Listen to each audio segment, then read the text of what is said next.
Mesdames et Messieurs, Monsieur le Président.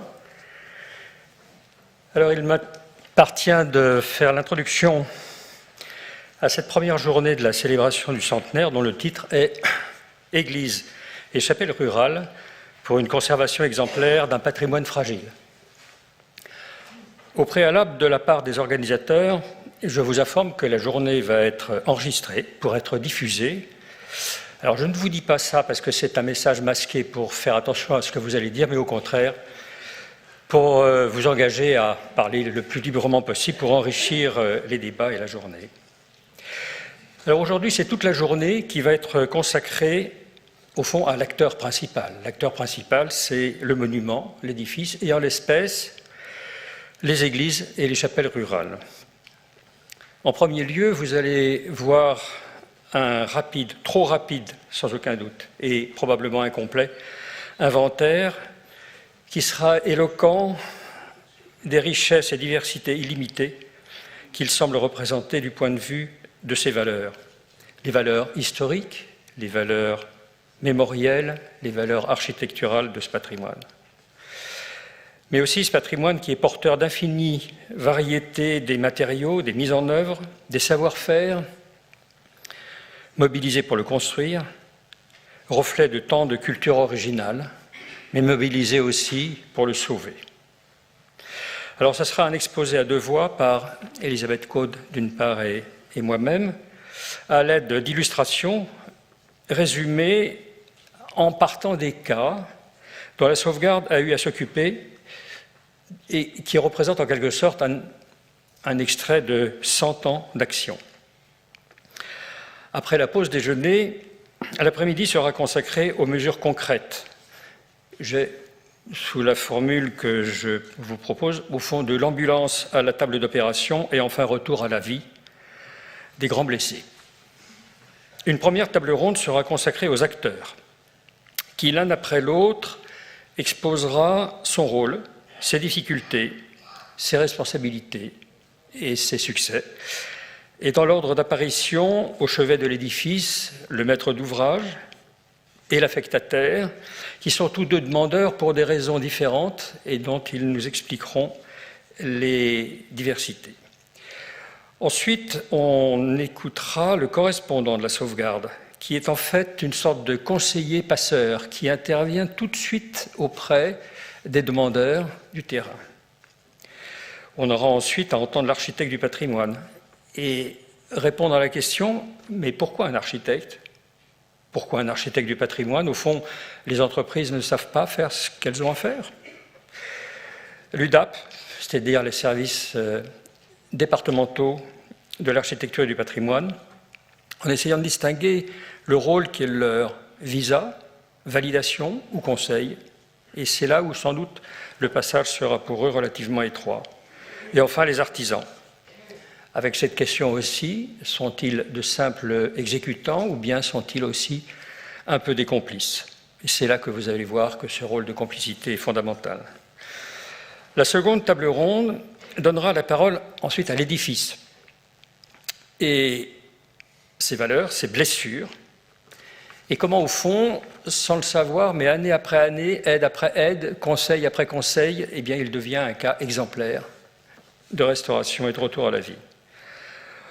On écoutera le chef de projet de la sauvegarde, qui va en quelque sorte montrer comment le dossier arrivant à la sauvegarde fera l'objet d'une augmentation, amplification en quelque sorte des ambitions. Le maire et l'association, l'architecte du patrimoine, les artisans, qui vont non pas redire ce qui a été dit à la première table ronde, mais qui vont exposer en quelque sorte et témoigner des étapes de la Renaissance jusqu'à la consécration, dont on vous dira un mot tout à l'heure. Qu'est-ce que c'est que cette consécration qui est attachée ? Il y aura ensuite des questions qui seront proposées par vous tous, en vous remerciant d'ores et déjà de participer activement à cette journée. Et puis enfin, la conclusion sera donnée par Françoise Bercé, inspecteur général honoraire des monuments historiques et vice-présidente de la sauvegarde. J'en dis pas plus et j'appelle Elisabeth Caude à venir commencer le début de ce panorama.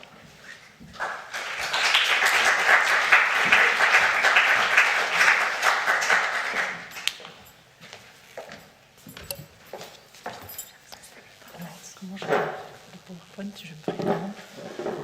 Je le fais avancer comme ça. Ou ça, comme ça? Je préfère ça. Bon.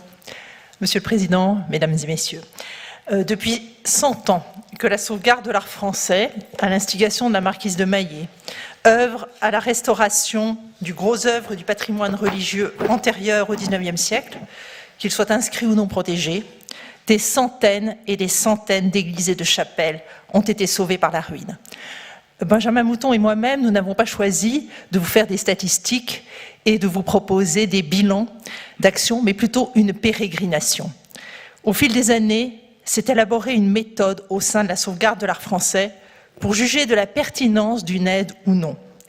Les critères sont historiques. La connaissance de l'histoire du lieu dans lequel s'ancre territorialement l'édifice est déterminante. Les renseignements historiques, les sources, font comprendre l'origine de l'édifice et son évolution. L'ancienneté de l'édifice et son authenticité sont donc au cœur de la sélection. Ancienneté, oui, puisque l'on doit rappeler le principe voulu par la marquise de Maillé, qui a spécifié une action centrée sur les édifices antérieurs au XIXe siècle. Ce qui, en soi, n'écarte pas le XIXe dans sa mission d'entretien et de sauvegarde, bien sûr, tant nos édifices sont le fruit de décennies et de siècles d'actions humaines. Entre en ligne de compte aussi, et liée aux critères historiques, la dimension mémorielle. Cette dimension votive qui témoigne du lien intrinsèque entre les habitants et leurs clochers, les habitants et leur territoire. Plus que jamais, en ces temps de civilisation globalisante qui agit en termes de normes et d'uniformité, plus que jamais, ce regard sur le petit, le particulier et le spécifique possède une valeur d'une préciosité intense. Cette diversité, fruit de tant de mains qui ont pensé et qui ont agi, cette diversité dont témoigne de façon remarquable la sauvegarde à travers ces milliers et milliers d'édifices religieux aux typologies bien précises, est voie d'avenir. Non seulement pour tous nos contemporains passionnés qui y puisent des raisons d'agir, mais comme valeur de témoignage. En effet, dévotion et attachement, passé et présent, ont des messages à faire passer. À ces aspects s'ajoutent les critères architecturaux. Là, le regard se pose sur la qualité du monument, sur son authenticité, sur sa typologie, sur sa spécificité, sur sa technique de construction. L'examen prend en compte son état de conservation, qui entraînera une intervention entre gros entretien et restauration fondamentale, le maître mot de la conduite à tenir demeurant celui d'une restauration en conservation, garante d'une transmission authentique de l'œuvre aux générations futures. Et bien entendu, aux professionnels de l'architecture revient d'analyser les parties proposées, leur pertinence et leur coût, conférant pour ainsi dire à la sauvegarde des missions de conseil. À tous ces critères s'en ajoutent d'autres, ceux de l'importance des travaux au regard de la commune et du nombre de ses habitants, ceux du nombre de constructions religieuses auxquelles la commune doit faire face, ceux d'un projet de développement culturel, ceux de la motivation locale pour son patrimoine de proximité. Mais tous ces paramètres ne pourraient sereinement et efficacement s'organiser et s'harmoniser sans le caractère pluridisciplinaire de tous les acteurs du dossier à la sauvegarde, de tous ceux qui étudient, montent, défendent et analysent chaque projet.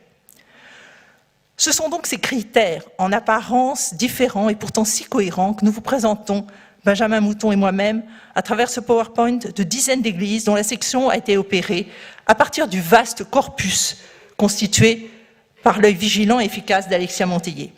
Remercions-la d'avoir su retrouver dans le passé incroyablement riche de l'action de la sauvegarde des exemples d'une diversité et d'une qualité exceptionnelle. Les premières sélections sont organisées selon les 3 dimensions déjà explicitées: historique, mémoriel et architectural. Dans un deuxième temps, Benjamin Mouton vous exposera la pratique et vous découvrirez comment la restauration de cet édifice, du plus modeste au plus ambitieux, s'attache à une méthode qui conjugue analyse, qualité des matériaux et transmission des savoir-faire dans un objectif de conservation patrimoniale. C'est donc ce maillage fin et pragmatique, au plus près du territoire, et de son monument que vous allez découvrir et qui donne à la sauvegarde une expertise unique dans le domaine du patrimoine religieux et fait de son action un outil exemplaire pour la connaissance patrimoniale. Alors, nous commençons donc par la valeur historique. Qui dit valeur historique dit bien entendu immédiatement se replonger dans ce qui est la construction du territoire autour de la paroisse. Alors là, nous avons des quantités d'exemples à vous montrer. Nous choisissons celle-ci, c'est-à-dire Saint-Georges-de-la-Cuée, dans la Sarthe. Il s'agit de la chapelle Saint-Frimbault. C'est une église de fondation romane d'une ancienne paroisse rattachée à Saint-Georges-de-la-Cuée. Le site est établi sur une ancienne villa gallo-romaine, la villa Sabonarias, sur laquelle un premier établissement a dû être implanté très tôt au Moyen-Âge, dont on n'a aucune connaissance. L'habitat vient s'installer, se développer autour de cette première chapelle. Détruite successivement par les Normands et les Bretons, par les invasions, la chapelle est reconstruite, vraisemblablement au XIIe siècle, par les moines de l'abbaye de Saint-Calais, sur la base de ses premières fondations. Au XIe et XIIe siècle, le bourg voisin de Saint-Georges-de-la-Cuée, qui s'est fortement développé à 4 km de Saint-Frimbault, est doté d'une église paroissiale. Désormais, l'église de Saint-Frimbault est reléguée au rang de simple chapelle et n'ayant pas de fabrique attitrée, elle ne survivra que grâce aux libéralités des seigneurs de Ruillé. Aujourd'hui, Saint-Frimbault est un hameau dépendant de Saint-Georges-de-la-Cuée. Et donc, vous voyez ici cette modeste église, issue donc de ce hameau, ancienne paroisse, et devenue dépendante de Saint-Georges-de-la-Cuée. Les églises peuvent être d'origine priorale. À gauche, vous avez un exemple qui est celui d'un prieuré clunisien et de sa chapelle. Situé en bordure nord du village, sur une position dominant un vallon, à quelques kilomètres de Cluny, le prieuré est mentionné au Xe siècle dans un acte de donation aux moines de Cluny. Un synode s'y tint en 1103. Les bâtiments qui le composent, ainsi que le village, sont fortifiés vers 1175, à la suite d'un accord passé pour mettre fin aux exactions des seigneurs voisins. Il sert de résidence au fermier général de l'abbaye de Cluny jusqu'à la Révolution. À droite, vous avez Saint-Vert, église placée sous le vocable de Saint-Jean-Baptiste. Là, il s'agit d'un autre type de prieuré. Il s'agit d'un prieuré qui relève de l'abbaye de la Chaise-Dieu. Fondée la Chaise-Dieu en 1043 par saint Robert de Turlande. Alors, le prieuré Saint-Vert était un prieuré qui abritait quelques moines et qui a été établi à côté d'un château, les seigneurs de Châteauneuf-du-Drac. Au XIVe siècle, le château est légué à l'abbaye qui, en pleine guerre de Cent Ans, en fait une maison priorale fortifiée, cerclant le château et son prieuré d'une enceinte et mettant en défense l'édifice. La topographie resserrée et en arc de cercle du village garde le souvenir de ce passé.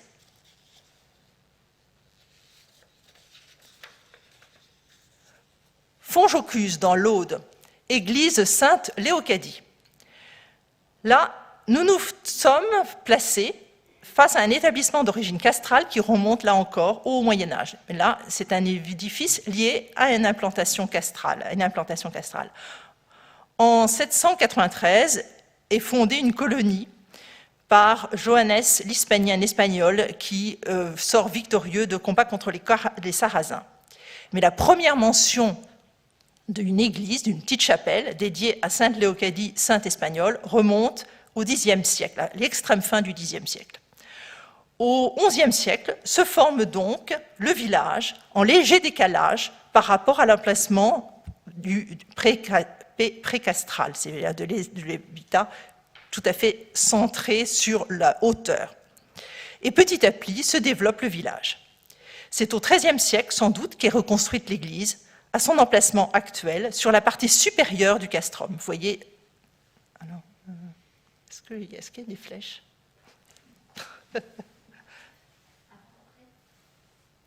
Bon, c'est juste pour regarder bien sur le plan la disposition. On voit très clairement la ligne de l'enceinte et la forme complètement arrondie de ce castrum en partie haute.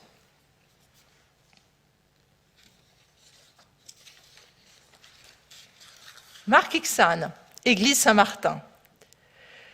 Là, il s'agit d'un autre type d'habitat, également tout à fait du haut Moyen-Âge, qui est un habitat qui se développe plutôt dans la région du sud, dans le Roussillon.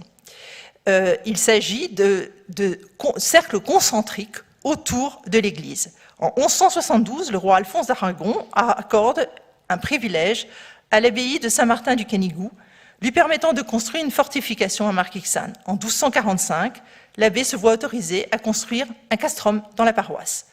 Donc on retrouve 3 espaces emboîtés et là, l'église avec sa scélérat très proche et puis des fortifications et le village.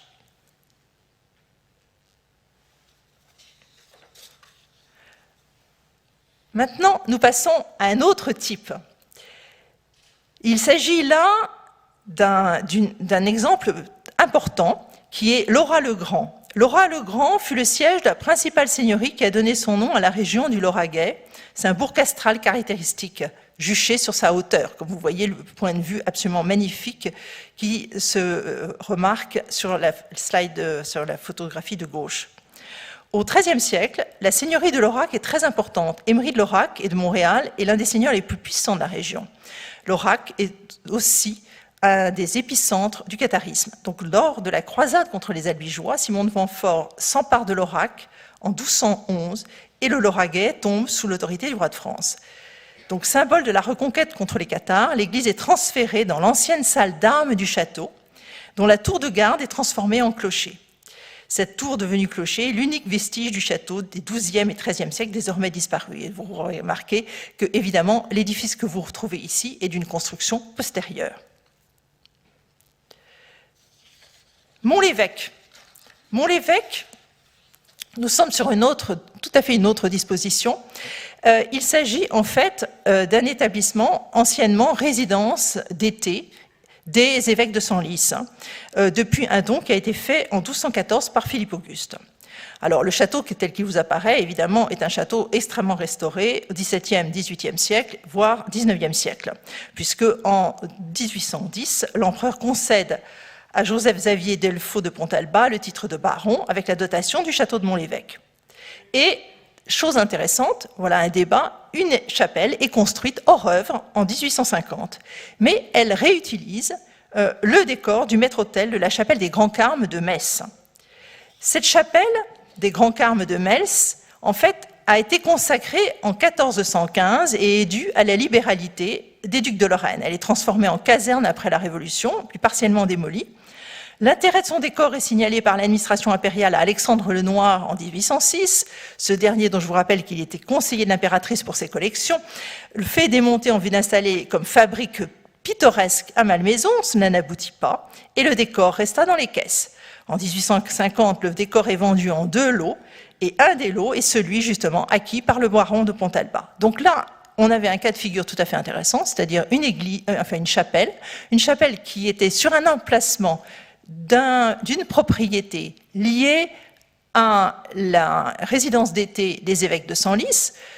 Cette propriété elle-même n'est pas de XVIIe, XVIIIe siècle et voire XIXe siècle. La chapelle est XIXe siècle, mais elle abrite un monument extrêmement important du XVe siècle. Et donc, il a été décidé d'aider. Saint-Médard de Drône, dans Dordogne. Cette église conserve un grand cycle de peinture murale d'environ 400 mètres carrés de la fin du XVe siècle, début du XVIe siècle.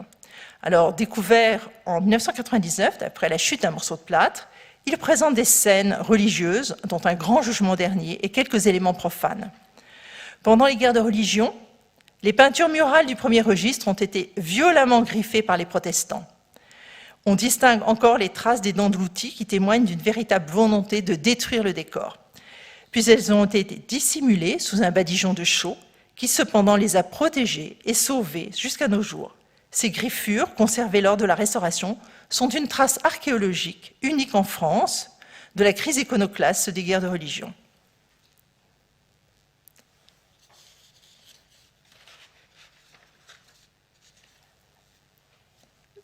Les séquences qui viennent, après avoir vu en fait les origines paroissiales, priorales, castrales, les sévismes de l'histoire, il est important de rappeler le rôle du Concile de Trente. Le Concile de Trente a entraîné une réforme extrêmement importante de la liturgie en France et a entraîné forcément des applications pratiques dans la disposition du mobilier à l'intérieur des édifices.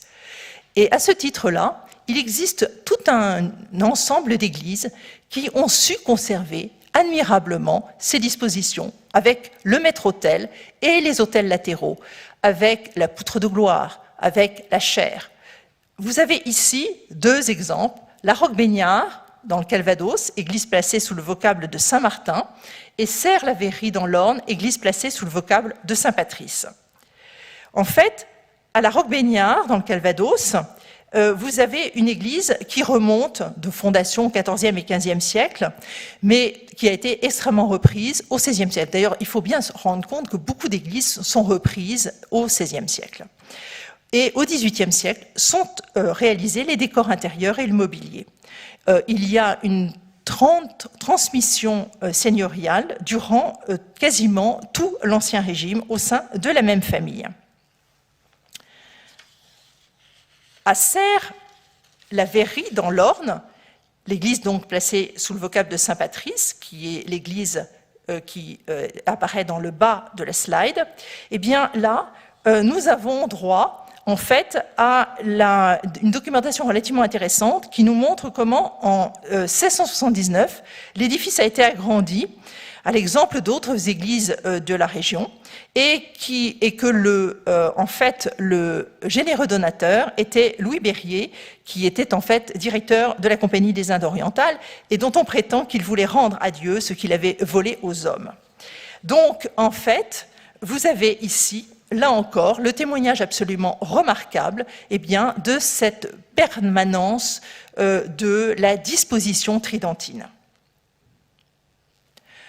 Autre exemple, Vichères, là encore, vous remarquez le maître-autel, la voûte lambrissée, les entrées, la chaire, tous ces éléments qui, bien souvent, quelquefois, ont un peu souffert de certaines réformes liturgiques, mais qui, par chance, dans un certain nombre d'églises, sont demeurées présentes et témoignent, en fait, véritablement de l'organisation spatiale à l'époque du XVIIe, XVIIIe siècle à l'intérieur des églises sur le plan liturgique.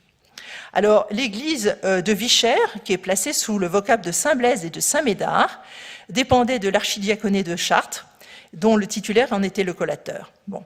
Et en fait, ce qui est important de noter, c'est le remarquable mobilier, l'autel, qui est surmonté d'un retable encadré de colonnes à chapiteaux, et également, vous voyez toute en fait la disposition tridentine avec les autels latéraux, les niches et même la possibilité, en fait, disposition qui arrive assez souvent et qu'on repère assez souvent, la possibilité par des portes latérales d'atteindre l'espace derrière le maître-autel qui donne en fait la possibilité d'une sacristie.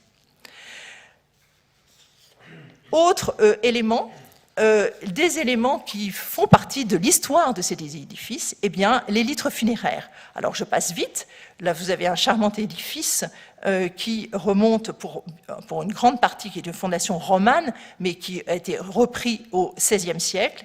Et là encore, on voit la présence d'une litre funéraire, qui est la litre, en fait, aux armes de Louis XIII de Lorraine-Brionne, prince de Lorraine et de Lambeth, tout simplement qui avait parmi sa titulature la seigneurie sur Brétigny. De la même façon, vous avez ici, alors là c'est un autre, je vais passer, c'est celle-ci, l'église de Boutenac-Gasparet dans l'Aude, église Saint-Martin de Gasparet, qui est une église là, tout à fait romane et qui possède une litre funéraire dont on pense qu'elle est liée à la présence de la sépulture d'un moine qui est enterré en dalle funéraire dans la nef principale de l'édifice.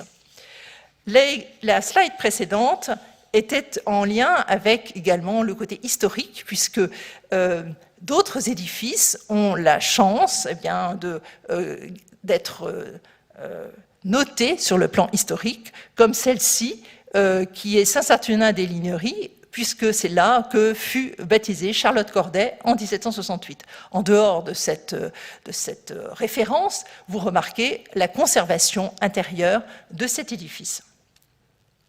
La valeur mémorielle. La valeur mémorielle, on pense tout d'abord à cette chapelle ermitage Notre-Dame-du-Lor, qui en fait est la propriété du conseil de fabrique. Cette chapelle et son ermitage sont situés et réputés près d'une source miraculeuse. La première reconstruction date de 1440. À la suite d'un incendie en 1724-1730, l'ensemble est reconstruit par le prieur de Saint-Quirin. Saint-Quirin étant, si vous voulez, la paroisse la plus importante à proximité. En 1789, l'ensemble est vendu comme bien national, il passe entre les mains de plusieurs familles, puis est donné à la fabrique de Saint-Quirin en 1931. La présence du dernier ermite remonte à 1900. Vous avez là la présence d'un type véritablement intéressant, c'est-à-dire la chapelle de l'ermitage et le logement de l'ermite.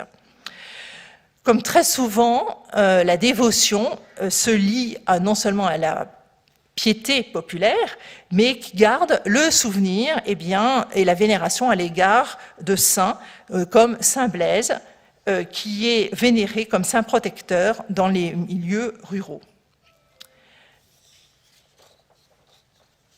Ici, vous avez une toute petite chapelle, Champouigny, dans la Meuse. Alors cette petite chapelle, qui ressemble d'ailleurs davantage à un oratoire de campagne, qui donne presque l'impression d'un bâtiment agricole, a été maintenue entre les XVIIe et XIXe siècles à l'emplacement, semble-t-il, d'une chapelle plus ancienne qui aurait été détruite pendant la guerre de 30 ans. En fait, là, vous avez quelque chose d'extrêmement intéressant, c'est-à-dire l'attachement local à ce lieu. Un pèlerinage en l'honneur de Notre-Dame des Affligés a toujours lieu, et en fait, autrefois, les pèlerins qui vénéraient la statue de la Vierge à l'enfant devaient payer une redevance en cire. Donc vous voyez la modestie de ce bâtiment. Eh bien, en même temps, il est un point d'ancrage extrêmement important et de référence encore présent pour la population locale. D'autres types de valeurs mémorielles, ce sont toutes les chapelles hospitalières. Et là, on a choisi la chapelle Sainte-Madeleine de l'hôpital de Luçon. Cette chapelle est fondée en 1400 par Nicolas Fèvre, aumônier de l'église de Luçon, pour permettre aux malades de suivre des offices. Elle sert de desserte pendant les guerres de religion, lorsque les dégâts dans l'église paroissiale ne permettent plus d'y célébrer décemment le service. Et elle est fermée sous la Révolution, avant que le culte ne soit rétabli en 1804. Et désormais, elle est propriété privée. Une autre église tout à fait intéressante, il s'agit de la chapelle Saint-Julien, là encore dans le registre des chapelles hospitalières. Alors, vous êtes étonnés parce que maintenant, cette chapelle est complètement perdue au milieu du paysage, mais en réalité, elle faisait partie d'un ensemble beaucoup plus important qui servait d'hospice pour les voyageurs, souvent indigents et vagabonds.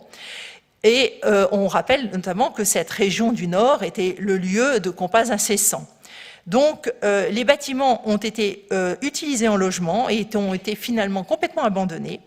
Et il y a 25 ans, un incendie a détruit l'hospice, mais par chance, la chapelle a été épargnée. Et donc, la restauration est une restauration tout à fait exemplaire. Ici, autre cas de figure, une des chapelles qui sont en fait partagées entre seigneurs et paroissiens.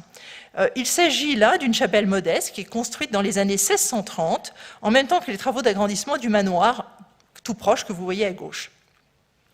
Sa vocation à Saint-Bernard est peu courante dans la région et sans doute à mettre en rapport avec l'abbaye cistercienne du Relecq, distante d'une dizaine de kilomètres, ou bien au saint patron de son constructeur, Bernard le Bihan de Kérallo. Jusqu'à la Seconde Guerre mondiale, des messes étaient célébrées pour les propriétaires du manoir et pour les habitants du hameau de l'Estrée-Sec en contrebas. Donc là encore, on voit des utilisations importantes et partagées. Ici, autre utilisation, Châtelus. Châtelus, il s'agit d'une ancienne église castrale devenue paroissiale et est située dans l'enceinte du château de Châtelus-sur-Cure. L'édifice est attesté dans une bulle papale de 1174. La chapelle abrite en sous-sol le caveau familial où reposent 27 membres de la famille de Châtelus. Au XVIIe siècle, l'évêché autorise la famille à mettre à disposition des paroissiens l'église de façon à permettre aux villageois qui sont proches de venir recevoir les sacrements sans être obligés de se rendre au village voisin. Donc, exemple de partage. Autre exemple de partage tout à fait étonnant, c'est Sainte-Croix dans la Drôme, église-temple. L'église primitive d'origine priorale date du XIe siècle. En 1289, l'ensemble est confié à l'ordre de Saint-Antoine, puis est transformé en commanderie générale en 1304. L'édifice est dévasté par les guerres de religion. L'ensemble, avec le prieuré, est restauré à la fin du XVIIe siècle, c'est très fréquent, et est confié en 1777 à l'ordre de Malte, à la suite de l'union des deux ordres. À la Révolution, le prieuré est vendu et devient privé, alors que l'église est rattachée à la commune. En 1806, cette dernière est partagée en deux, la nef pour le culte protestant et le chœur pour le culte catholique. De ce fait, l'édifice possède 2 clochers et accueille séparément 2 cultes. Valogne. Valogne, là encore, eh bien là, c'est un très bel exemple d'intervention de la sauvegarde pour un édifice majeur. Il s'agit de la chapelle Notre-Dame de la Protection de l'ancienne abbaye royale de Valognes. Déjà en 1929, la marquise de Maillet demandait la protection de l'édifice, démarche qui a abouti à l'inscription des extérieurs en 1937. Chassée de Cherbourg par la peste en 1626, la communauté bénédictine s'installe à Valognes et construit une abbaye dont l'église, édifiée en 1635 et de 1635 à 1648. La communauté pourvoit à l'éducation des jeunes filles et des orphelins. Les religieuses sont chassées à la Révolution, l'abbaye devient un hôpital en 1810, l'église abbatiale est conservée. Et donc, notamment, nous sommes intervenus pour la partie, évidemment, vous avez 2 chœurs, vous avez la possibilité pour les religieuses d'avoir un chœur donnant directement sur le chœur principal. Autre dimension, la chapelle qui sert d'inspiration artistique. Et là, l'exemple, c'est celui de la chapelle de Trémalot, à Pont-Aven, qui est la propriété de la famille Villemarquet de Cornouailles. Cette chapelle a inspiré Gauguin, et notamment pour son Christ jaune. En 1889, le peintre, frappé par le caractère frustre du Christ en croix fixé sur le mur, alors Cholet, en face de la porte d'entrée sud, en fait le sujet d'une toile célèbre qui est aujourd'hui conservée aux États-Unis. Et l'année suivante, il reproduit cette même figure dans son autoportrait au Christ jaune, musée d'Orsay. Avant Gauguin, bien des artistes ont été inspirés par la chapelle de Trémalot. Alors je cite l'allemand Otto Weber, l'américain Bridgman, le français Anastasi, le suisse Girardet, l'anglais Hunter, etc., etc. Et la liste est impressionnante. Vivier. Vivier, l'Église est un témoignage de traumatisme historique. Effectivement, l'Église actuelle date du XVIIe siècle à la suite de l'acquisition par des religieuses dominicaines d'un couvent ruiné lors des guerres de religion. Elle est probablement, ça c'est une supputation, l'œuvre de l'architecte Franck. Après la dispersion des religieuses à la Révolution, le couvent sert de ferme, d'hôpital puis de prison, avant de devenir un entrepôt de carrelage, une fabrique de tuiles puis de briques. Des graffitis sont visibles sur les parements intérieurs et extérieurs qui témoignent des strates des occupations successives, prisonniers sous la Révolution et troupes lors de la Seconde Guerre mondiale. Ici, à Alos, dans Ariège, chapelle Notre-Dame du Rhône. Il s'agit d'une église qui est mentionnée pour la première fois en 1332. Elle est détruite en 1602 par un incendie, elle est reconstruite en 1630 grâce aux dons de la population. Ce pourquoi nous avons choisi, c'est effectivement étonnant, puisque en fait, il s'agit d'un ensemble de ex-voto qui date effectivement du XIXe siècle, mais qui montre la permanence de cet attachement des paroissiens à cet édifice. Et ces ex-voto, ce grand décor du XIXe siècle, est en hommage même du XXe siècle, excusez-moi, à leur mort durant la Grande Guerre. Un autre exemple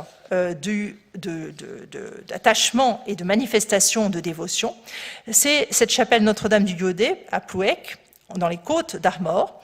Là, vous avez une chapelle qui date du XVIe siècle, parce que les premières mentions des documents la mentionnant donnent 1480. Mais la chapelle a connu une très grande affluence, un très grand succès, si bien qu'elle est reconstruite, elle est agrandie, rénovée au XVIe, XVIIe siècle. Les éléments sont tout à fait remarquables au niveau du mobilier dans cette chapelle, et vous remarquez qu'elle conserve un grand nombre d'ex-voto, comme c'est souvent le cas des églises en bordure maritime. La Morville, dans la Meuse, abbaye Notre-Dame de l'Étanche, en 1144, est édifiée une abbaye des Prémontrés. Elle est pillée par des mercenaires suédois en 1632 lors de la guerre de 30 ans. En 1640, les bâtiments sont partiellement relevés, mais abandon rapide. Un siècle plus tard, en 1743, une partie de l'abbaye est reconstruite. Il s'agit de toutes ces campagnes de reconstruction de la France catholique entre la fin du XVIIe siècle et le XVIIIe siècle. En 1789, elle est confisquée comme bien national. L'abbaye et son mobilier sont vendus aux enchères en 1792. L'édifice est incendié durant la Première Guerre mondiale et restauré, tant bien que mal. Il est transformé en exploitation agricole jusqu'en 1980 et depuis à nouveau abandonné. Une association locale s'efforce de conserver et de mettre en valeur l'édifice. Et vous voyez dans quel état d'abandon est cet ensemble important de l'ordre Prémontré. Signe, dans le Var, chapelle Notre-Dame de la Nativité de Châteauvieux. Alors là, il s'agit d'un autre type de témoignage. Il s'agit d'un témoignage tout simplement que cette chapelle Notre-Dame de la Nativité de Châteauvieux correspond à un ancien emplacement, à une ancienne paroisse qui petit à petit a été désertée au profit du village de Vignes qui, lui, était plus facile d'accès. Et donc, cette chapelle reste le seul témoignage du village de Châteauvieux. Elle a été successivement, avec beaucoup de ténacité, ruinée, puis restaurée, notamment en 1587, grâce à une souscription financée par les habitants pour obtenir la protection de la Sainte Vierge contre l'épidémie de peste.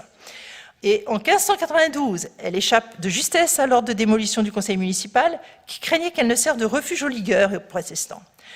Et la tour clocher, est détruite. Elle devient propriété privée en 1803, avant d'être restituée à la fabrique. Nous rentrons dans un ensemble tout à fait important autour de Juémondet en Calvados.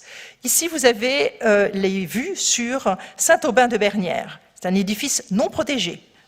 La commune de Juémondet, qui a annexé en 1857 celle de Bernières-Bocage et de Couvert, compte 4 édifices religieux, dont 3 en ruine. Pour ces 3 édifices, le problème résidait dans l'entretien voisine de l'abbaye de Mondet, qui, elle, comme église abbatiale, est devenue paroissiale en 1805. Alors, en ce qui concerne Saint-Aubin de Bernières, il s'agit d'un édifice de la fin du XIIe, début XIIIe siècle, dont la tour-clocher est plus tardive, des XIVe, XVe siècles. Mais elle est laissée complètement à l'abandon, elle a perdu sa couverture, et la végétation s'est chargée d'attaquer les contreforts, voûtes, arases. Donc, une association pleine de mérite a décidé en fait, avec l'aide de la sauvegarde, de stabiliser ces ruines. Et vous voyez l'importance, en fait, sur cette paroisse, sur cette commune, puisque en réalité, non seulement vous avez donc Saint-Aubin, mais vous avez en haut l'église Saint-Vigor de Jouet, en bas Saint-Basile de Couvert, et en fait à droite, eh bien, l'église abbatiale qui est devenue l'église paroissiale. Lanvénéguen, dans le Morbihan, chapelle de la Trinité. Là, nous abordons véritablement un problème qui est celui, en fait, de la perte et de l'abandon progressif relativement récent d'édifices religieux. Et vous voyez comment cette chapelle, en fait, a été édifiée, date du XVIIe siècle, typique de l'architecture bretonne, des chapelles bretonnes. Elle est endommagée par un incendie criminel en 1948. S'en sont suivis vols et pillages, principalement des statues, bénitiers et certaines pierres de taille. La charpente et la couverture étaient encore moyennement en place et ils se sont écroulés, tout cela en 1965. Donc là, l'idée a été, dans un premier temps, de consolider les haras, puis ensuite d'autoriser, après débat, après un débat, d'autoriser l'idée de la restitution de la charpente et de la couverture. Un autre exemple, qui est celle de Saint-Didier de Formans dans une chapelle funéraire Notre-Dame, placée sous le vocable de Notre-Dame, qui n'est pas protégée. Cette chapelle, d'après les premiers documents, date du XIVe siècle. Elle relève alors de la seigneurie de Thanay, non loin de Saint-Didier de Formans. Et les seigneurs de Thanay transfèrent à l'église de Saint-Didier de Formans la chapelle attachée à leur château. Donc en fait, la chapelle passe en déferment et en réalité, petit à petit, elle tombe complètement en ruine. Au XVIIe siècle, elle fait l'objet d'une reconstruction, mais de courte durée, parce que en réalité, à nouveau, la ruine la menace en 1791. Et vous voyez comment, là encore, eh bien, l'idée a été de couvrir cet édifice. Et combien on est passé en fait d'un édifice simplement avec ruines et sans couverture, traitement des haras, jusqu'à une restitution qui est tout à fait faite dans le principe des règles de l'art. Autre exemple attachant, Murat, la chapelle Sainte-Marie-Madeleine de Barbate. Alors là, il s'agit d'une petite chapelle dressée sur un plateau complètement inculte, près d'une route importante qui relie Murat à Bourbon-l'Archambault. Les textes sont très peu nombreux concernant l'historique de cette chapelle et mettent en avant une histoire merveilleuse.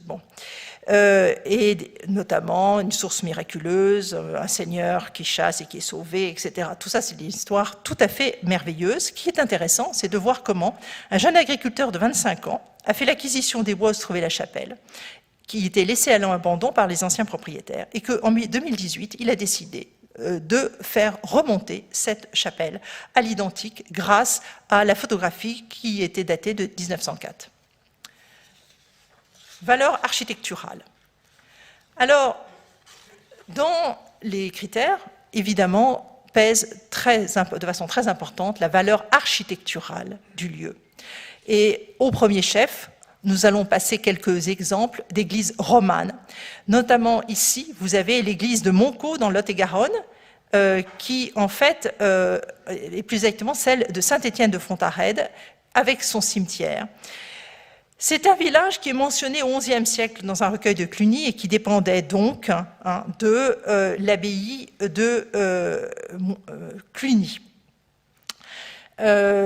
L'abbaye de Cluny en est titulaire, depuis la fin du XIe siècle. Le village se développe au XIIIe siècle autour de son église et de son château, une sorte de petit château qui a été détruit en 1853. L'église est remaniée au XIVe et XVIe siècle. Alors vous voyez par vous-même la qualité extraordinaire du site et la qualité du portail avec son appareil parfaitement assisé. Autre exemple, Deuil-sur-le-Mignon, Charente-Maritime. On va essayer de trouver des exemples selon les différentes régions. Et là, l'église est placée sous le vocable de l'Assomption. C'est en fait une fondation extrêmement ancienne parce qu'il s'agit d'un prieuré sous la dépendance de Saint-Cyprien de Poitiers et les actes remontent au Xe et XIe siècle. Bien entendu, rien ne subsiste de l'œuvre primitive, mais ce que vous voyez, c'est cette permanence de construction sur les sites anciens.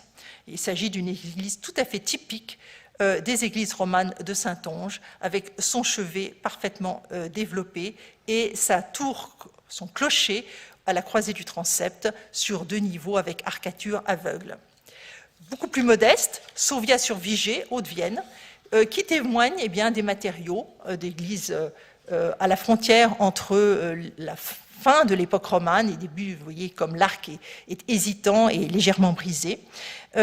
c'est en fait une église tout à fait ancienne qui est dédiée à Saint-Martin de Tours et que souvent les églises placées sous le vocable de Saint-Martin de Tours remontent à des fondations anciennes, témoignent d'une ancienneté historique. Autre exemple, après cet ensemble sur les églises romanes, cette diversité, eh bien, on essaie de voir comment la sauvegarde peut servir à rassembler des typologies. Et dans ces typologies, vous avez notamment des églises fortifiées dans l'architecture du Midi, avec un exemple tout à fait remarquable qui est Casal-Renoux dans l'Aude. Vous voyez la beauté de cet édifice et la qualité de son appareil. L'église a été fortifiée au XIVe siècle lors des incursions du prince noir et également à nouveau a servi au moment des guerres de religion. Il s'agit d'une très belle restauration de très grande qualité dont M. Mouton vous reparlera certainement. Les ensembles, les typologies, on en relève plusieurs.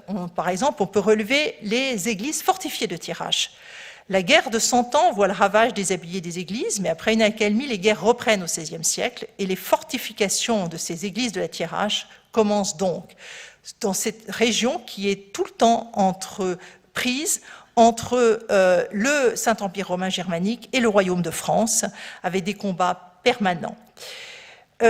Donc on a ici un ensemble d'édifices, notamment là à gauche, la Vacqueresse, église placée sous le vocable de Notre-Dame de l'Assomption, Tarzy, sous celui de Saint-Cyr et Sainte-Julite, et Neuville-en-Avesnois, église placée sous le vocable de Sainte-Élisabeth. À chaque fois, ces édifices qui sont fortifiés possèdent des spécificités tout à fait intéressantes, comme par exemple à la Vacqueresse, vous avez la salle de refuge qui est installée au-dessus du chœur. À Tarzy, au centre, la tour cylindrique du chevet, qui a été arasée au XIXe siècle, a fait l'objet, et qui était en fait, cette tour donnait accès à la salle de refuge sous les combles, eh bien, a fait l'objet d'une restitution, et vous voyez ici la charpente de cette tour qui a été donc à nouveau réinstallée, et le profil général de la coupe de l'église. À Neuville-en-Avesnois,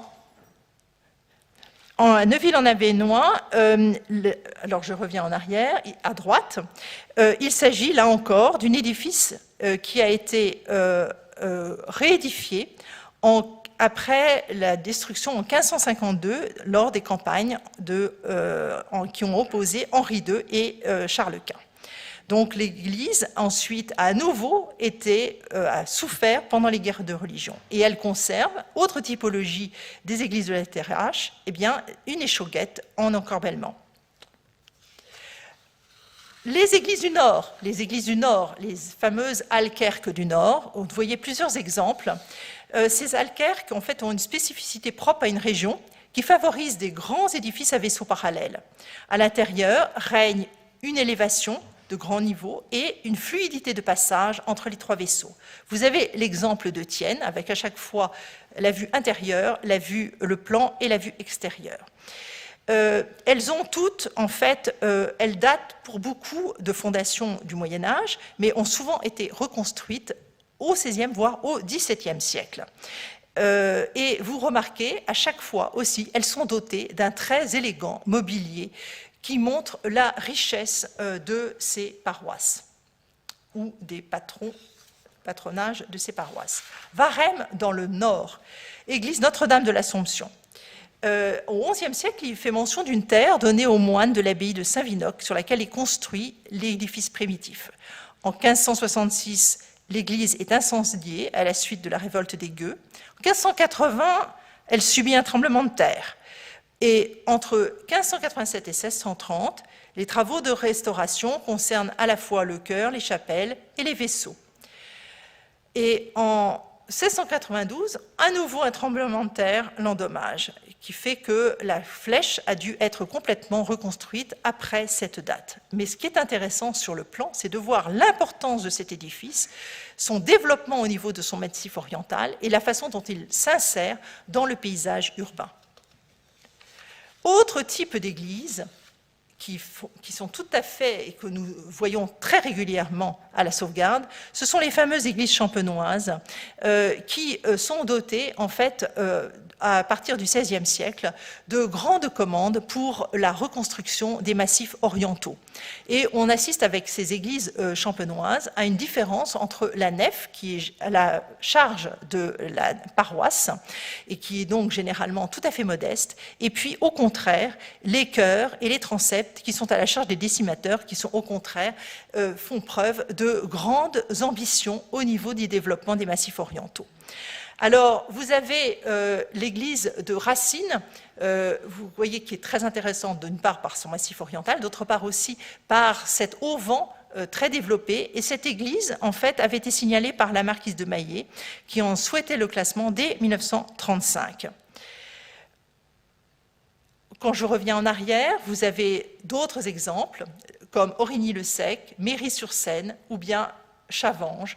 Et vous voyez l'élégance également, par exemple, à Chavanges, et le contraste étonnant qu'il y a entre le chœur, qui est complètement XVIe siècle, et puis cette nef, qui est, elle, reconstruite, probablement parce que la nef ancienne était vraiment trop modeste, au XVIIIe siècle. Exemple, Fère champenoise dans la Marne, église placée sous le vocable de Saint-Timothée. Là encore, au XVIe siècle, le chœur se développe de façon remarquable, avec un gothique flamboyant dont vous remarquez la qualité de l'exécution. La nef, quant à elle, est détruite par un incendie en 1756, d'où cette reconstruction tout à fait classique et qui forme comme un bloc et qui est due à la générosité du roi. On ne peut pas envisager les typologies sans s'attarder, sans passer forcément en Bretagne. Et en Bretagne, s'attarder à l'ensemble que constitue l'église et son enclos. L'exemple de Plabennec dans le Finistère, qui est un exemple tout à fait intéressant, où vous voyez non seulement l'enclos, vous voyez aussi la porte charretière, les deux échaliers qui sont surmontés des statues de Saint-Éloi et de Saint-Fiacre, et un grand calvaire monumental en Quercenton de 1527. Il s'agit d'un édifice tout à fait intéressant qui fait l'objet d'un pèlerinage depuis la fin du Moyen-Âge, mais la reconstruction date, elle, du XVIe et du XVIIe siècle. À Gurunel, autre type d'exemple, eh bien, vous voyez là encore l'église avec son enclos et là encore le calvaire, un calvaire magnifique avec 3 croix de Golgotha, sculptées dans le granit. Autre typologie, quand vous passez en Eure-et-Loire, quand vous passez en Seine-Maritime, dans l'Eure, très souvent dans ces petites églises de campagne, vous avez encore la présence de voûtes lambrissées de très grand intérêt, qui ont gardé toute leur authenticité. Et notamment ici, à Swansea-au-Perche, l'église Saint-Georges, vous voyez comme elle présente un décor au pochoir encore visible.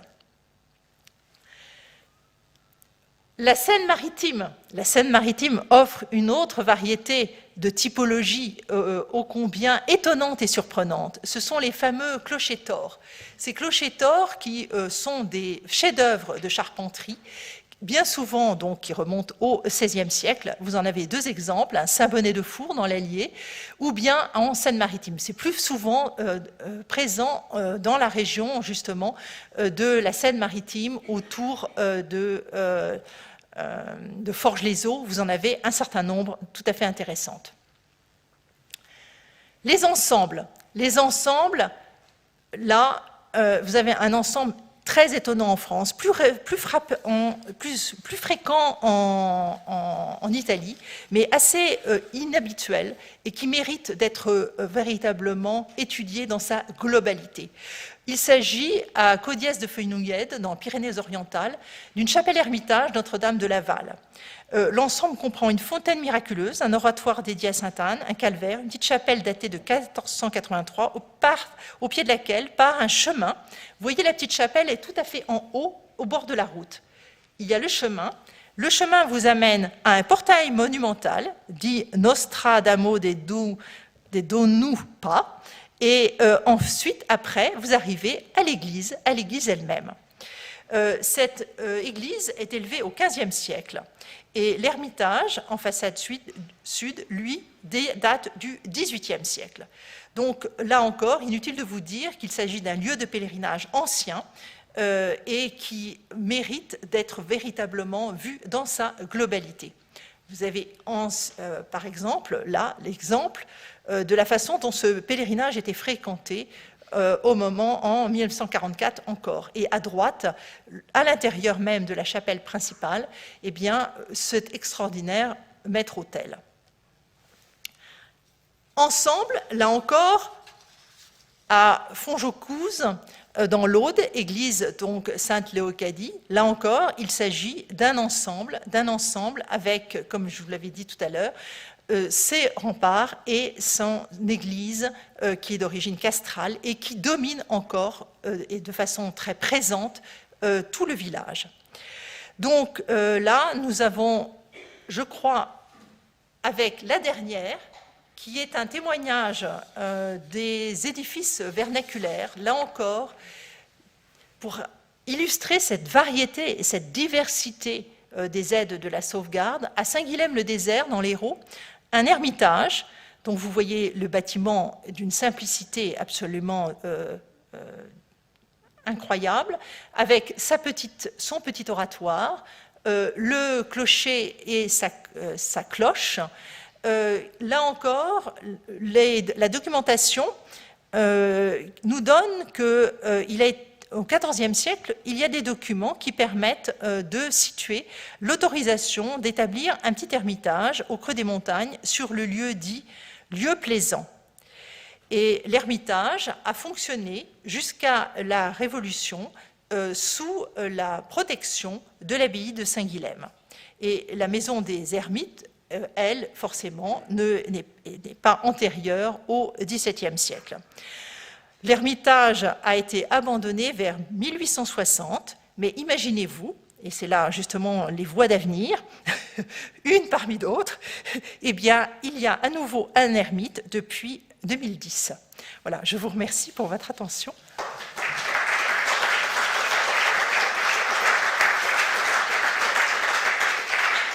Après ce survol des valeurs mémorielles, historiques et architecturales, je vais vous proposer de rentrer dans un deuxième registre, le quatrième au nombre dans l'ordre, qui sont les valeurs constructives et le savoir-faire.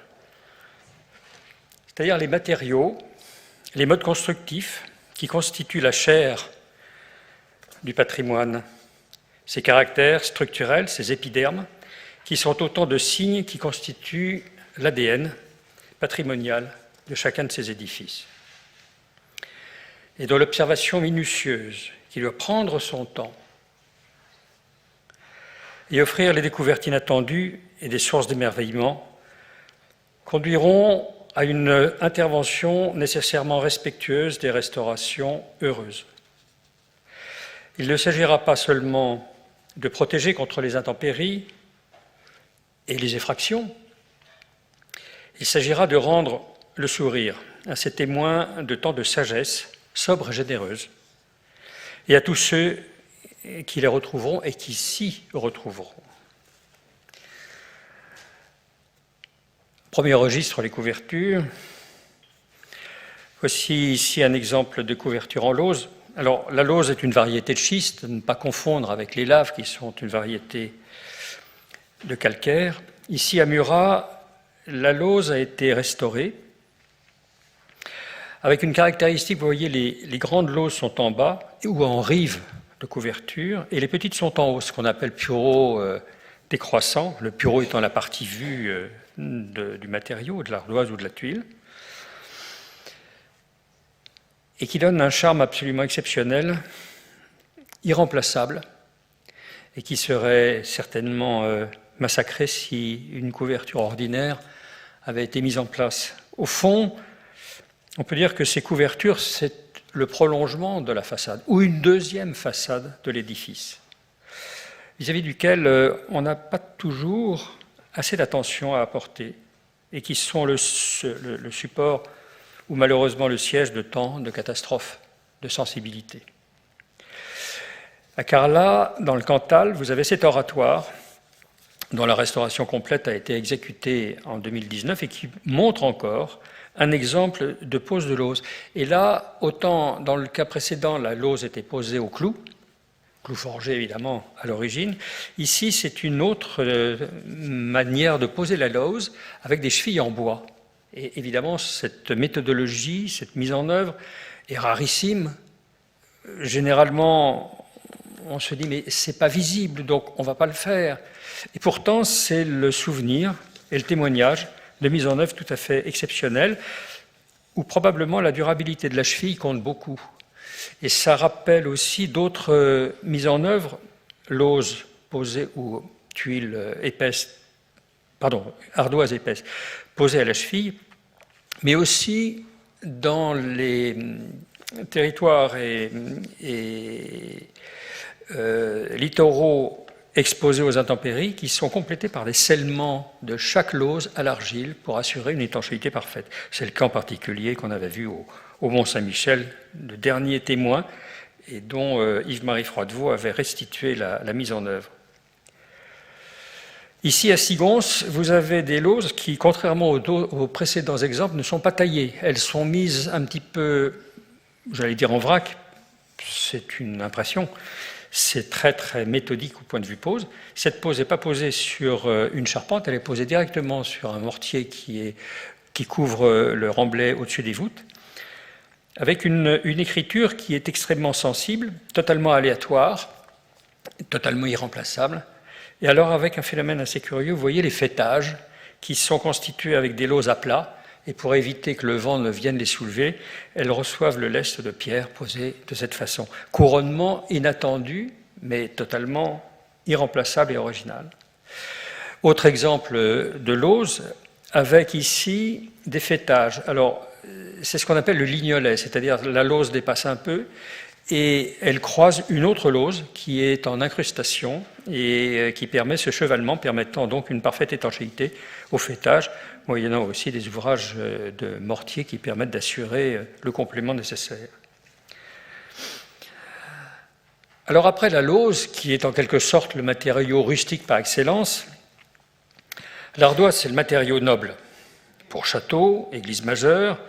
Et ici, à Viré, en Champagne, la chapelle Saint-Étienne du château de Viré montre un exemple particulièrement exceptionnel d'une toiture en ardoise, dont l'ardoise a permis, grâce à une taille très, très fine et très étudiée, chaque élément étant taillé d'une façon particulière et originale, permet d'accentuer en quelque sorte les lancements de cette architecture. Et cette architecture ne serait rien sans l'ardoise. Et l'ardoise fait tout ici pour montrer cet élancement qui a perdu sans doute son caractère émouvant, son caractère rustique, son caractère sensible, pour atteindre un résultat de perfection géométrique tout à fait exceptionnel, dont le château avait besoin pour montrer sa noblesse. Mais aussi l'ardoise qui permet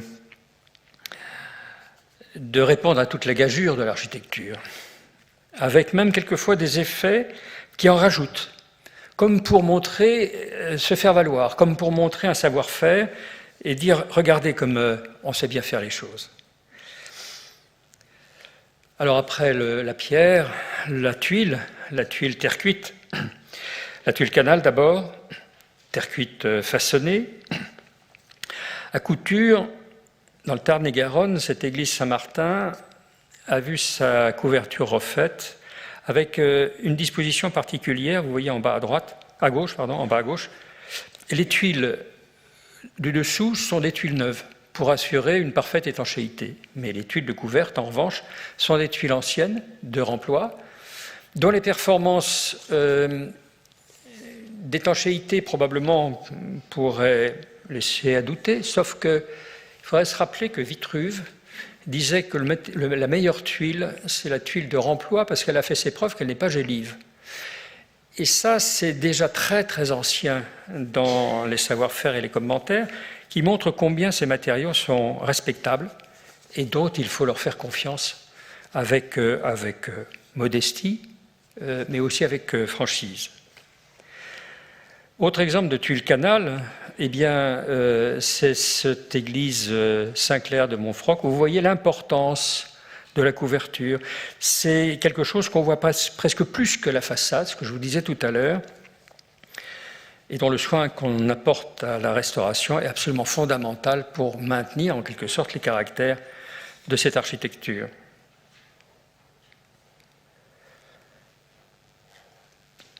Et puis des tailles exceptionnelles avec ces tuiles canal, les génoises, qui sont à mi-chemin entre le couronnement du mur et l'assiette de la couverture, évidemment totalement incompatibles avec les gouttières. Mais on sait bien qu'il y a d'autres solutions pour capter les eaux pluviales et éviter les ruissellements sur les murs. Mais ce sont des dispositions auxquelles il faut penser, qui nécessitent une application supplémentaire, qui en général ne coûte pas forcément beaucoup plus cher, sauf plus de travail à la fois à l'architecte, à la fois au compagnon, et plus de confiance de la part du maître d'ouvrage. Terre cuite encore, les tuiles plates. Alors là, les tuiles plates, c'est un élément encore plus important, puisque en définitive, elles intéressent des toitures qui sont plus inclinées. Donc, dans la silhouette de l'édifice, offrent des surfaces qui sont encore plus visibles. C'est en quelque sorte ce que je vous disais tout à l'heure, la deuxième façade. Et vous voyez ici à l'église à la chapelle, la pierre qui tourne à Pierre-Ronde, à Beauménil, une toiture qui a été refaite. Vous la voyez à gauche dans l'état avant travaux et à droite après travaux. Si je vous montre cette photo, évidemment vous allez vous demander, mais est-ce que c'est un édifice avant travaux ? Pourtant, c'est après travaux. On a même l'impression qu'on y voit cette marque qu'on voit assez fréquemment sur les toitures anciennes, qui sont les traces des réparations successives et qui sont une sorte d'animation des couvertures que quelquefois on a tendance à gommer au fur et à mesure des restaurations qu'on y mène par harmonisation en quelque sorte des tuiles. Et ici, c'est exact.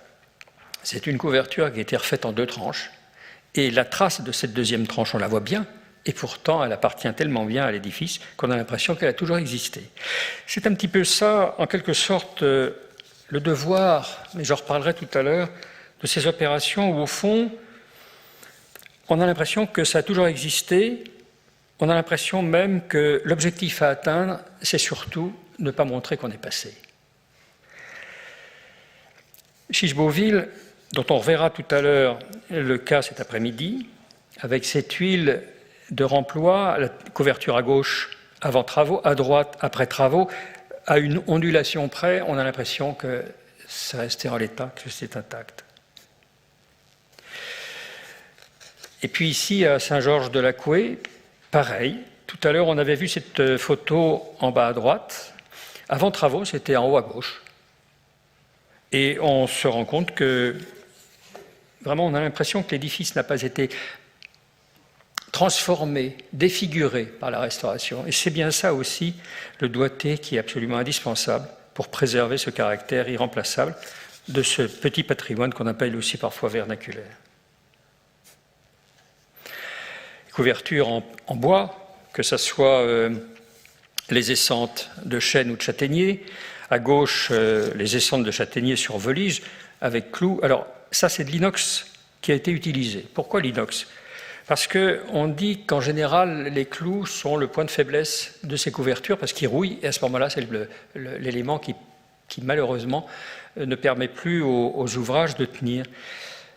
Mais aussi, il y a les arguments inverses, en disant, mais au contraire, il faut que ce soit des vrais clous pour qu'ils rouillent, parce qu'un clou qui rouille, il s'accroche à la charpente, et il ne glisse pas comme un clou inox. Vous voyez encore combien de débats il faut avoir, et on peut avoir, à l'occasion de ces restaurations. À droite, restauration du clocher en essentre de châtaignier, pour lesquels le temps va patiner ces clochers, qui deviendront gris cendré, et va transmettre la mémoire de ces matériaux rustiques qui sont évidemment tout à fait exceptionnels, qui montrent aussi le caractère de richesse qu'on peut apporter avec du presque rien, des matériaux qui semblent pauvres et qui donnent tant de richesse à ces architectures.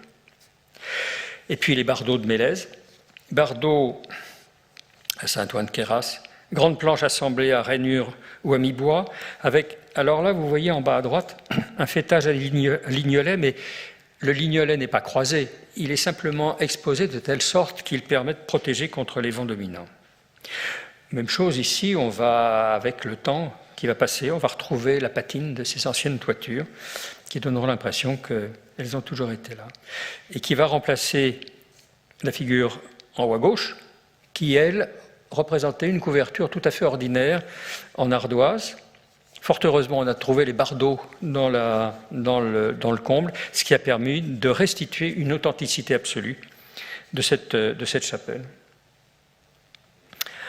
Et puis les tuiles vernissées, fréquentes en Bourgogne, mais pas seulement.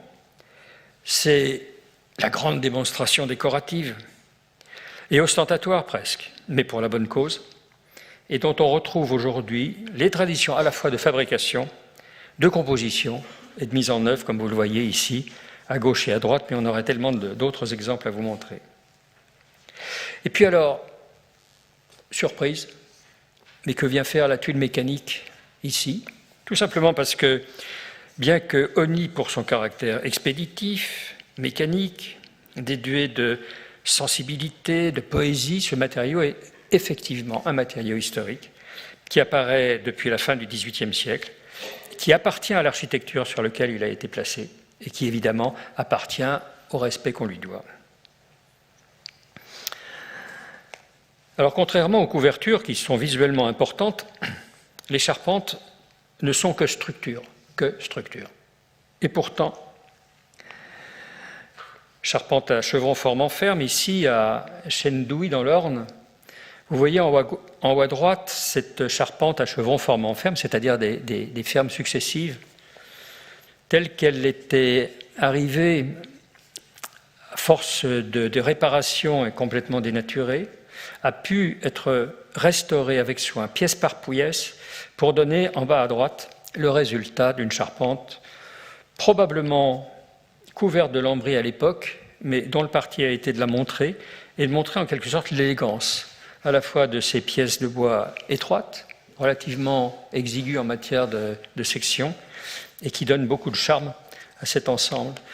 Et puis, un détail intéressant, photo en haut à gauche, vous voyez le pignon sur lequel on voit quelque chose qui a dû se passer, des empreintes horizontales ou biaises, et qui en fait, en haut à droite, a permis de restituer la ferme de rive, mais à l'extérieur du pignon et non pas comme souvent à l'intérieur, et qui donne là une disposition tout à fait inattendue, inhabituelle.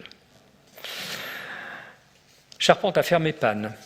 Ici, à Putange-le-Lac, à gauche, la voûte qui a été rapportée tardivement sous cette charpente, et après avoir déposé cette voûte dont vous voyez qu'elle a un caractère à la fois provisoire et inesthétique, on retrouve à droite, en dessus de cette couverture, des fermes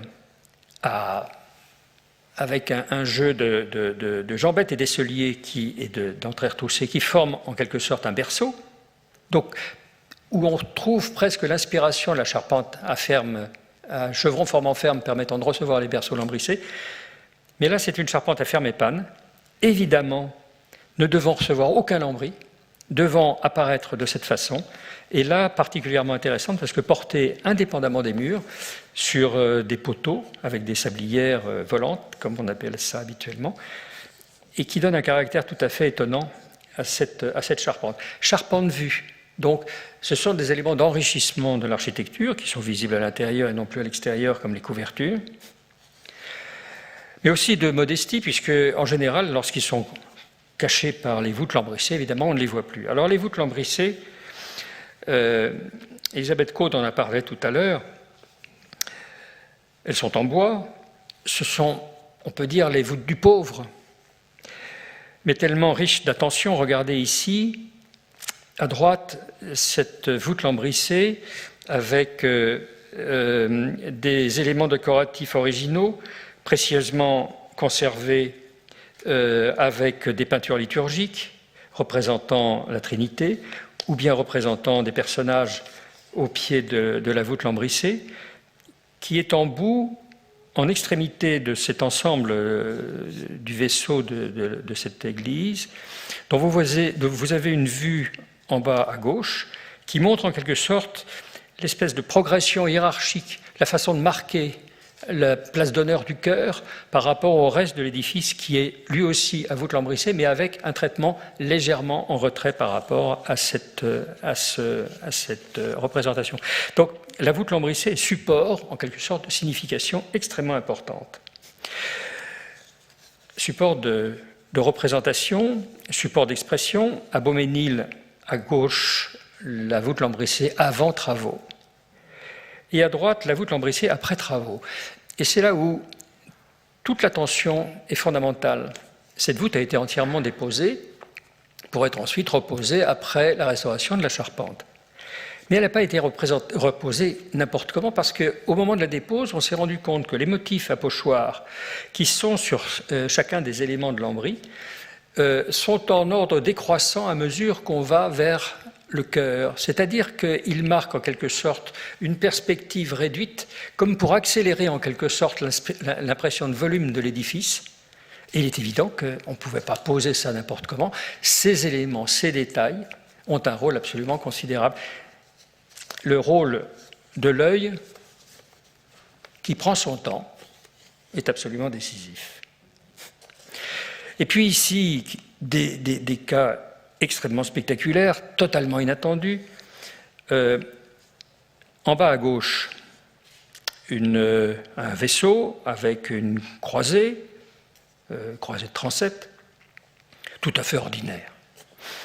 Et quand on enlève les revêtements qui créent ces berceaux, on découvre quelque chose qui est ce que vous avez à droite, et qui est cette configuration tout à fait saisissante d'un système de charpente à fermer panne et presque à chevron porteur, qui donne cette structure extrêmement puissante du squelette de la charpente, chose qu'on voit quasiment rarement avec cette puissance, et puis qui est ensuite accompagné par un voligeage qui, au lieu d'être un voligeage transversal, est un voligeage longitudinal. Alors là encore, c'est une disposition qui est très particulière, et dont on a ici, à gauche, avant travaux, à droite, après travaux, la façon dont, en la réparant en quelque sorte, à minima, on arrive à lui donner sans rupture de ses accents de sensibilité et de patine, toute la beauté de cette couverture, ce couvrement de la chapelle. On a parlé tout à l'heure des églises de Bretagne avec leurs voûtes lambrissées polychromes. Alors là, ce sont des festivals de bleu d'abord, il y en a de toutes sortes. Et puis de motifs décoratifs avec les petits pochoirs, en général des petites étoiles, parfois des étoiles dorées, parce que la nuit, ces voûtes, on ne les voit pas, sauf que les maigres lumières qui sont émises par les bougies ou les torches, il n'y a que les étoiles qui les captent. Et là, on voit apparaître un volume différent. Et c'est là où on perçoit, grâce à ces détails, qu'il y a dans ces édifices une architecture de jour et une architecture de nuit. Si on passe à côté, on a oublié la moitié de la vie de l'édifice. Voûtes lambrissées qui sont très souvent accompagnées par des ouvrages vus qui sont sculptés. Sablières qui sont sculptées,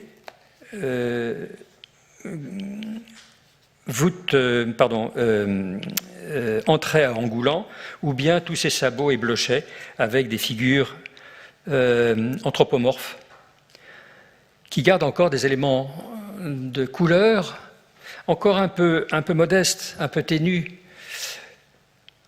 et auxquels on est extrêmement attaché, et qui, évidemment, s'ils étaient restaurés à l'identique des couleurs d'origine, feraient évidemment hurler l'émotion, l'œil, et seraient probablement en rupture avec le message de sensibilité qu'il tente à nous donner. Alors, je me dépêche maintenant, il faut accélérer. Maçonnerie et enduit. Alors évidemment, ce sont des matériaux et particularités régionales qui constituent en pierre le kaléidoscope, en quelque sorte, des bassins culturels les plus variés.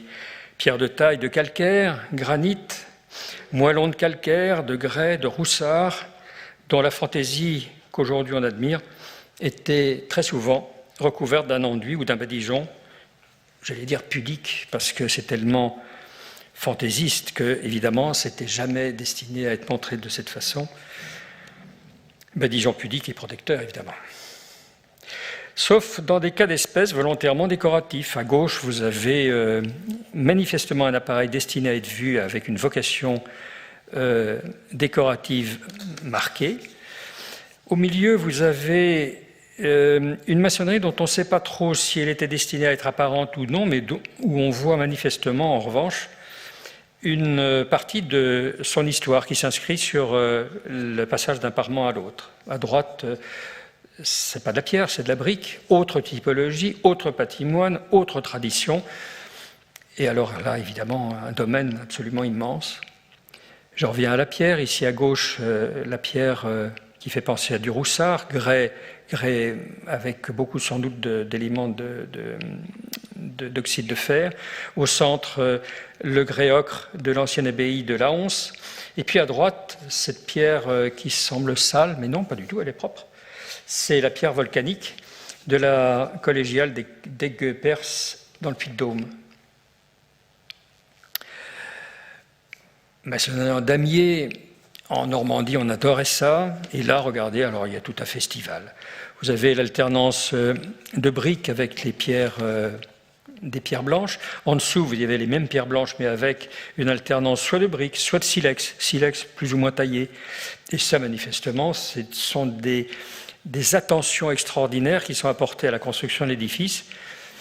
Attention qui, malheureusement, semble abandonnée lorsque l'édifice voit sa toiture augmenter, et là on remplit par-dessus avec un matériau beaucoup plus sommaire. Alors est-ce que ça veut dire qu'à l'époque on avait enduit tout ça pour ne pas voir le passage de l'un à l'autre? Ça, on ignore, c'est tellement plus beau comme ça, même si ce n'est pas franchement historique. Autre exemple, alors là, un grand festival de jeux de pierre calcaire et puis de silex, et là la silex, notamment sur la partie droite du damier, les silex sont taillés en petits cabochons, carré ou rectangulaire, ce qui permet à avoir un appareil extrêmement parfait en matière de mise en œuvre, mais qui n'empêche pas la qualité de ce que vous avez à gauche, avec ces losanges un petit peu plus rustiques, un peu plus malhabiles, mais qui donnent tellement d'intérêt, pour lesquels il ne faut rien changer. Maçonnerie composite, dont on disait tout à l'heure déjà combien ils offrent la lecture des étapes historiques de construction et d'évolution de l'édifice. Maçonnerie en opus spicatum du XIe siècle à gauche, maçonnerie de moellons et caries de tinc ocre, peut-être des grès au milieu, et puis la pierre de taille en granit de Chauzet du XIIIe siècle, et mariée avec la pierre de taille de Caen.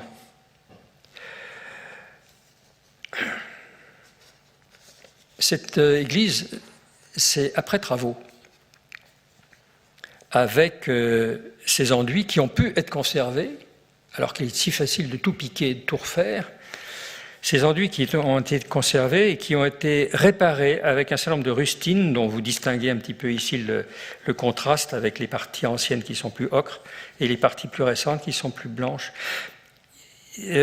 C'est l'exercice d'une volonté de conserver l'existant. C'est aussi l'exercice d'une prise de risque. Qu'est-ce qu'on garde? Est-ce qu'on est sûr que ça va tenir longtemps? Exercice aussi d'une prise de risque du maître d'ouvrage. Est-ce qu'il va suivre son architecte? Est-ce qu'il va être capable de faire confiance à l'artisan qui va faire les travaux?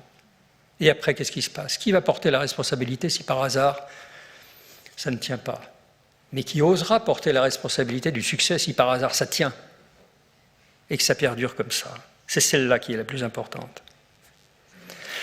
Les enduits au balai, dans les Yvelines, à l'église Saint-Rémy et Saint-Radegonde d'Émancé, où on a retrouvé en bas à gauche des vestiges, grâce à quoi les enduits ont été refaits, comme vous le voyez sur cette méchante photo à droite, que j'aurais voulu meilleure, mais qui vous montre qu'on a généralisé à l'ensemble de l'édifice cette mise en œuvre tout à fait étonnante, et qui ne se voit pas tellement, mais qui est tellement importante pour l'identité de l'édifice. Alors après, ce sont des variétés absolument infinies. Pour qu'ils tiennent, les enduits, il suffit de les clouer. Donc vous avez ici, en bas à droite, une vue de détail d'enduits au clou de Putange-le-Lac, dans l'Orne, dont on a ici les vestiges et qui ensuite ont été restaurés à l'identique à l'occasion des travaux de restauration. Autre exemple, dans le Calvados, décidément en Normandie, encore un autre exemple d'enduit au clou, dont vous avez en haut à gauche l'exemple de l'édifice avant travaux, à droite l'édifice après travaux, dont vous voyez qu'il y a sur le gouttereau nord de la nef, vous avez encore des parties qui sont conservées. Puis en bas à droite, la façon dont on vous reparlera tout à l'heure cet après-midi de la mise en œuvre de ces enduits au clou neufs dans les parties où ils ont été remplacés. Les enduits à la bouteille. Mais que viennent faire les bouteilles ici? À Chiche-Beauville, on en reparlera aussi tout à l'heure. Vous voyez à droite l'édifice qui montre des parties refaites et des parties où les enduits ont été conservés. Évidemment, la patine va apaiser tous ces contrastes et va remettre les choses dans leur ordre. Mais voici quelques témoins. En haut, à droite, la corniche avec ses modillons à tête anthropomorphe avant travaux, après travaux. À gauche, vous voyez le compagnon en train de réaliser ses enduits, et qui donne en quelque sorte à cet édifice un retour à l'authenticité qui est une leçon de choses absolument extraordinaire. Je ne connais pas d'autres exemples de ces enduits à la bouteille, mais peut-être qu'à la suite de cette restauration, certains, tout d'un coup, vont dire « Ah mais oui, mais on a vu ça aussi quelque part », et tout d'un coup va être l'occasion de faire renaître et faire revivre des patrimoines qui sont un peu à la dérive et mal compris. Voici le résultat. Vous voyez qu'il y a des parties en haut qui sont encore conservées grâce à la protection de l'égout de toiture, et les parties basses, en revanche, ruinées par les rejaillissements et puis le lessivage par les eaux des pluies. Encore à Beauménil, dont on voyait la couverture en tuiles tout à l'heure, comme si elle n'avait jamais été restaurée, et là, il s'agit d'enduits à l'argile, et pareil, les enduits à l'argile existent, on les reconnaît, il y a des parties qui tiennent, on les maintient, et puis on répare le reste en essayant de retrouver d'abord par l'observation des enduits en place, essayer de comprendre la mise en œuvre, la mettre à l'exécution et faire en sorte, bien entendu, que tout ça soit un parfait succès. Succès que vous avez dans les deux photos, à droite en bas et à gauche. Vous avez l'impression que ça a toujours été comme ça. Et les enduits en terre crue du Tarn-et-Garonne, ici à Couture, à l'église Saint-Martin, en haut, vous avez l'église avec des enduits qui probablement sont des enduits qu'on a dû refaire en ciment. Parce que le problème de ces enduits, c'est que si les couvertures ou si les dispositions de sécurité ne sont pas adoptées, évidemment, ces enduits sont des matériaux très faibles, très fragiles, et tentent à disparaître. Mais pourquoi remplacer un matériau fragile par un autre matériau fragile? Pourquoi ne pas aller directement au but et mettre un matériau solide? Le ciment fera l'affaire. Le problème, c'est que le ciment est une véritable catastrophe. On le voit ici sur la photo en bas. Après purge du ciment, on voit que la maçonnerie, elle aussi empisée, c'est-à-dire en terre crue, a souffert de la présence du ciment par la création d'un régime hydraulique de remontée capillaire et de condensation qui a partiellement ruiné l'épiderme des murs. Ici aussi, encore un autre exemple, vous voyez ce mur empisé qui est absolument exceptionnel, après piquage, et qui pourra être remis en service grâce à deux éléments. D'une part, la remise en place d'un enduit de terre crue, mais d'autre part, qui sera préservé grâce à l'effet de saillie importante de la couverture qui permettra de protéger le mur contre les intempéries. Enduit encore, là c'est un cas tout à fait étonnant dont on reparlera tout à l'heure encore. À Goncoutainville, ce clocher qui était vraisemblablement couronné d'un chemin de ronde, on en voit les gargouilles, qui montre qu'il y avait deux terrasses accessibles permettant sans doute d'avoir des dispositions défensives. Ce clocher est près de la mer. Et donc, on a découvert à une époque qu'il était nécessaire en matière d'amer pour la circulation maritime. Donc la partie haute a été badigeonnée en blanc.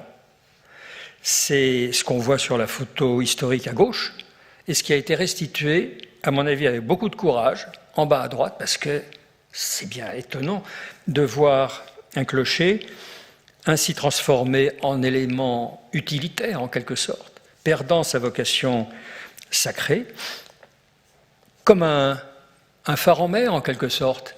Et c'est cette originalité qui fait que cette restauration, pour moi, est à la fois un grand courage de la part du maître d'œuvre et du maître d'ouvrage, et aussi le fait de souligner une particularité inattendue qui fait de tous ces édifices des cas particuliers auxquels il faut prêter attention. Alors évidemment, les enduits des édifices en pan de bois, comme ceci, qui soulignent en quelque sorte le graphisme du pan de bois, mais quelquefois aussi qui recouvrent les pans de bois pour donner l'impression que ce sont des édifices plus riches en maçonnerie, où on n'a pas eu recours à des accessoires jugés trop rustiques ou trop pauvres. Enfin, pour terminer, les décors intérieurs, témoins de tant de générosité des paroissiens, décors peints, les litres funéraires, les scènes, les personnages, modestes ou exubérants, œuvre du XIXe siècle, absolument extraordinaire. Le triomphe de cette idée de l'Église qui repart et qui redémarre, avec une générosité, une fantaisie, un luxe de variété absolument considérable, saisissant. C'est la superposition des décors peints, évidemment, on en a parlé tout à l'heure, où parfois, pour masquer des décors trop présents, on les recouvre avec de l'enduit.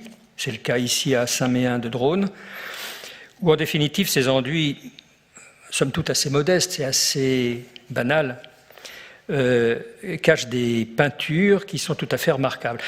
Là, il est décidé de revenir à un état antérieur, parce que la qualité qui est observée est bien plus importante en quelque sorte que l'histoire et le dernier état connu. Dernier état connu, en revanche, c'est ici à Cahuzac, à l'église Saint-Martin, recouverte avec là aussi un enduit à fausse pierre, mais à côté de l'autel, il y a des témoins de peinture murale qui pourraient donner envie d'aller chercher au-delà. Et en fait, les sondages ont montré qu'il n'y en avait pas d'autres. Donc là, on reste dans le cas d'espèce où on garde le dernier état connu, la strate contemporaine en quelque sorte. Pareil pour la superposition des voûtes. Conserver la strate contemporaine ou bien revenir au lambris que l'on voit sous les lattis à droite. À chaque fois, c'est un cas particulier. Qu'est-ce qu'on choisit? Et en définitive, ce n'est pas la sauvegarde de juger. La sauvegarde n'a à juger qu'en quelque sorte accompagner un travail d'analyse, un travail de raisonnement, et puis des propositions qui sont faites par la maîtrise d'ouvrage, par la maîtrise d'œuvre, et dont on veut encourager la méthodologie, le soin, le regard, et tous ces éléments qui sont fondamentaux pour la restauration et le maintien de l'originalité culturelle de ces ouvrages. Restaurer le bâti pour conserver le mobilier, ici à Marquisane, dans les Pyrénées-Orientales, l'église Sainte-Eulalie et Sainte-Julie, où vous avez ce mobilier absolument extraordinaire, déposé il y a plus de 20 ans et remonté ensuite, mais qui doit sa présence et sa conservation grâce à la mise hors d'eau et à la mise hors d'air de l'édifice. L'architecture, au fond, au service du décor, si je peux dire. Décors les plus extraordinaires, exubérants ou les plus modestes, comme ici à Saint-Étienne-des-Landes, à Villefranche du Périgord, où vous voyez ce décor très sobre. La chaire à prêcher, l'autel, le banc de communion, c'est pratiquement tout, mais c'est immédiatement assujetti à la qualité de la conservation des couvertures et des fenêtres. Un élément absolument essentiel, qui pour moi est en péril de premier degré, ce sont les bancs clos des églises, qu'on a tendance à enlever pour mettre soit des bancs chauffants, soit des chaises, c'est tellement plus facile, et qui, regardez la façon dont ça ordonne l'intérieur des édifices, et ça appelle en quelque sorte, ça accueille pour mettre un petit peu à l'abri tous les paroissiens qui viennent écouter l'office.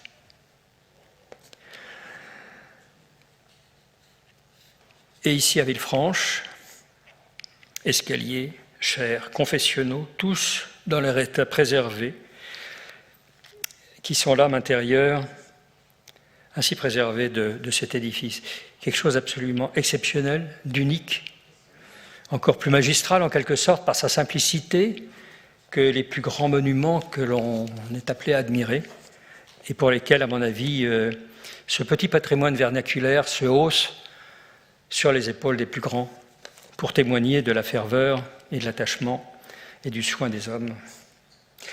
Alors, ce trop rapide survol montre combien toutes ces richesses dépendent du dévouement et du savoir-faire des compagnons et artisans, dont l'engagement patient fait revivre.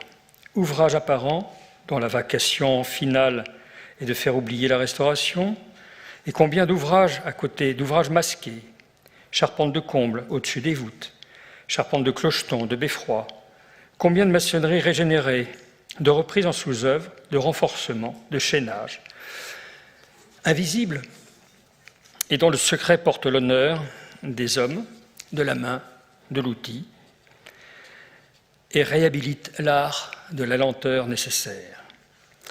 Voici un patrimoine précieux, fragile, précieux dans ses moindres détails, expression de tant d'identité culturelle profonde, intime, précaire, dont la sauvegarde s'attache à la conservation, la sauvegarde de l'art français s'attache à la conservation